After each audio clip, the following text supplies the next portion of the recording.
Stacks of pink and rosy red rhubarb are standing tall in gardens all over the area these days, and I love it. I can't get rhubarb to grow in my own garden, but luckily I have people who supply me with plenty of rhubarb. And you know, I always love to make rhubarb sauce. I do plenty of baking, but the sauce is so delicious and so handy to have in the refrigerator. But this year, I'm making sauce a little differently. I'm roasting the rhubarb to make my sauce. It's so easy, and what I love about it is that the rhubarb chunks hold their shape rather than turning into a pulpy, stringy pot full of rhubarb sauce. So I'll show you how easy it is to do. I've already chopped 1 pound of rhubarb, and I probably cut it into about 1-inch pieces. Now I'm going to add some honey, and for 1 pound I use about 1/3 cup of honey. Just put it right over the rhubarb in the bowl, and then I'm just going to stir it up to make sure that all of the chunks of rhubarb are coated with the honey. Now I have my oven preheating to 350 degrees, and I have a baking dish ready. Sometimes I do 2 pounds at a time, and when I do that, I just use my 9 by 13-inch glass baking dish.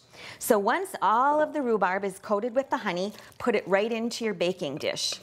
And then I'm going to pour over a little bit of pomegranate juice. Now here is about 1/4 cup. So I'm just going to pour it right over the rhubarb in the dish. And I have already dissolved about 1 teaspoon of cornstarch and a couple more tablespoons of the pomegranate juice because I want the sauce just to thicken up a little bit. Now, you know, when rhubarb cooks, it breaks down, and there's a lot of liquid in rhubarb. It's about 95% water. So we don't need to add a lot of extra moisture. Now I'm going to also add a vanilla bean. Whoops, here's my vanilla bean. And I've just split it right down the center with a sharp knife and just open it a little bit. That's where all of the vanilla seeds are. That's where all the flavor is. And I'm just going to tuck that right into the sauce. Now, if you don't want to buy vanilla beans, it's fine. You can add a teaspoon of vanilla extract after you take your roasted rhubarb out of the oven. So now it's ready to go into the oven.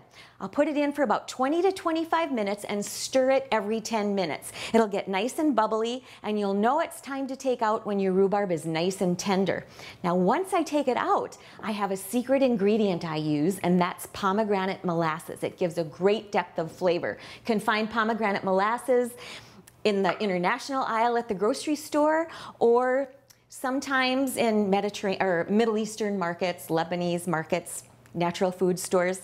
But this is how the rhubarb sauce looks after it's been roasted and chilled.